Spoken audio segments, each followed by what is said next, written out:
sank into the horizon, she would sit on the old wooden pier, listening to the waves hum against the shore. For her, the ocean was a friend, constant, patient, and full of secrets. It was on one of those evenings that she first noticed him. A young man sat a few feet away with a guitar resting across his lap. His dark hair was messy from the wind, and his fingers moved carefully across the strings, shaping a melody that blended with the sound of the sea. "You play beautifully," Evelyn said without thinking. He looked up, startled, and then smiled. "Thank you, it's a song I've been working on." His name was Daniel. He was visiting the town for the summer, staying at a small inn near the harbor.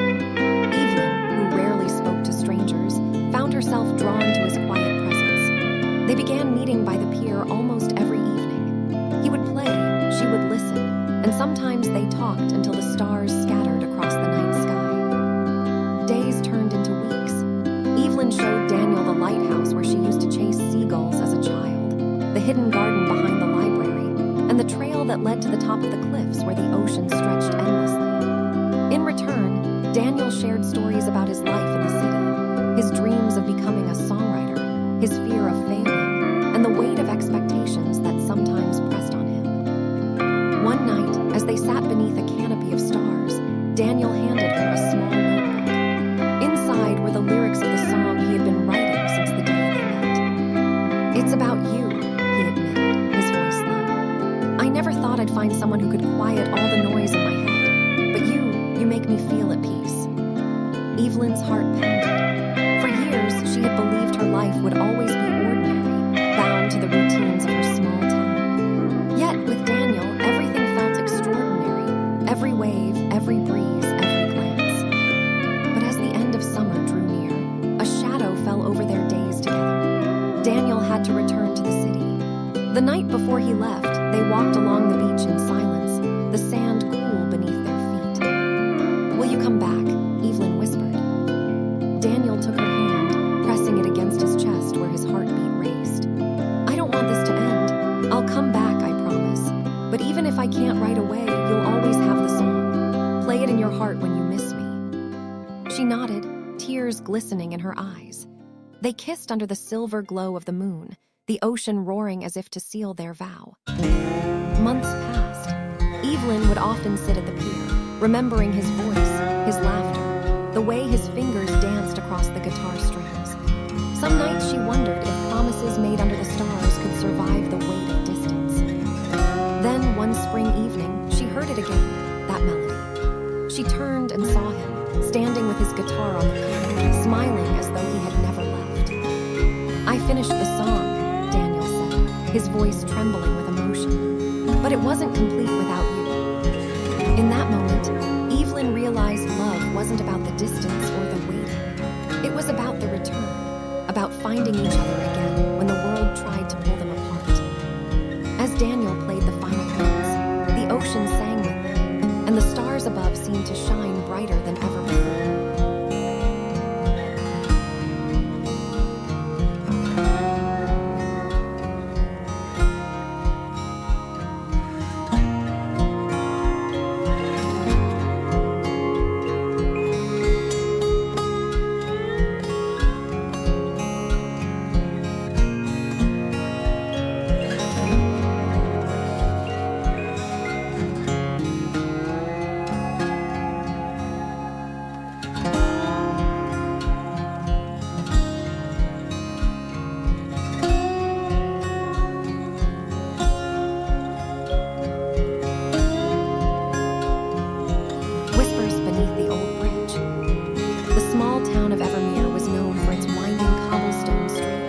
Lantern-lit evenings, and the old stone bridge that stretched across the river like a memory no one wanted to let go of. People said the bridge had seen more confessions of love than the town's church had heard prayers.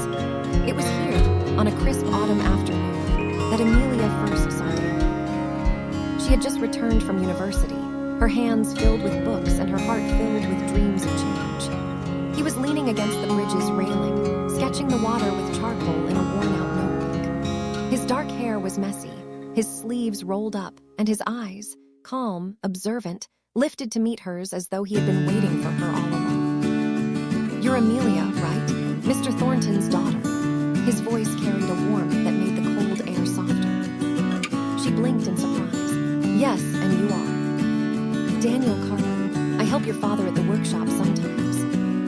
That was the beginning. Days turned into weeks, and Amelia found herself walking past the bridge more often than necessary. Sometimes Daniel was there, sketching the world in shades of gray. Sometimes he wasn't, and she felt a strange disappointment. When they did meet, their conversations stretched like the river itself, about books, music, the future, and the secret fear of being ordinary. One evening, as the lanterns flickered along the streets, Daniel confessed, I always thought this town was too small for dreams, but when I talk to you, it feels bigger, like maybe it's enough. Amelia's heart raced.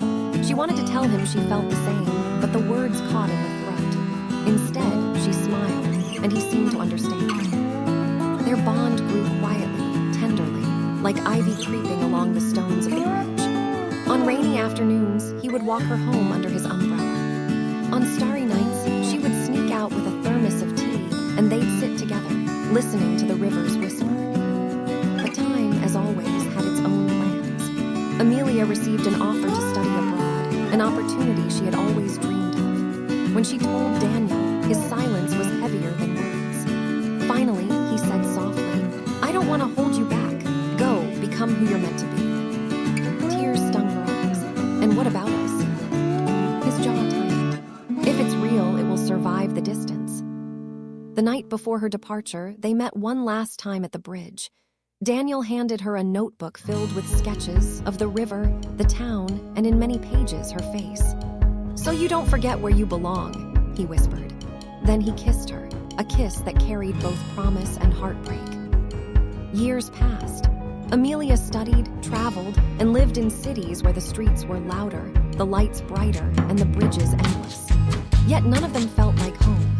Every letter Daniel sent, every sketch he enclosed, was a thread pulling her back to Evermere. When she finally returned, the bridge looked the same, though the ivy had grown thicker. She found him there, waiting as if no time had passed. His hair had more gray now, but his eyes carried the same steady warmth. You came back, he said simply. I never really left, she replied, holding up the old notebook. And beneath the old bridge, where countless stories had begun, Amelia and Daniel's story continued, no longer a whisper, but a promise fulfilled.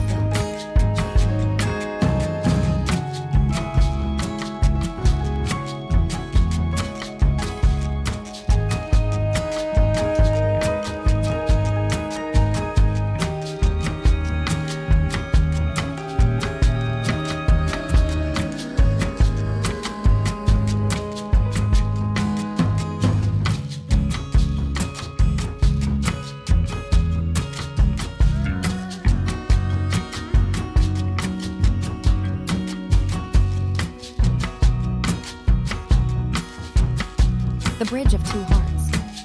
The old stone bridge stood quietly over the river, its arches carrying countless footsteps across the years. For Alina, it was simply part of her daily walk to work, a place she barely noticed anymore. Yet one autumn morning, when the air was cool and leaves were drifting lazily down from the trees, she paused on the bridge. A man stood there, sketching the river with such concentration that he hadn't noticed her. His name was Adrian, a traveling artist who found beauty in the ordinary. When Alina accidentally dropped her scarf and he bent down to pick it up, their eyes met. There was something in his gaze, gentle, curious, like he was seeing her not just as a stranger, but as someone worth remembering. They began meeting on the bridge, at first by coincidence, later by choice. Alina would bring coffee, and Adrian would show her his drawings. The river, the rooftops, sometimes her own silhouette captured without her noticing. Slowly, their conversations grew deeper. She told him about her job at the library, her quiet life filled with books and routines. He told her about his restless soul, always searching for a place that felt like home. Winter came, and snow blanketed the bridge. They walked together through the cold, their breaths mingling in the frosty air. Adrian confessed he feared staying in one place too long, afraid that life would lose its color. Alina, who had always lived in the same town, admitted she feared change, afraid it would break her world apart. They were opposites, yet in each other they found balance, his fire warming her calm,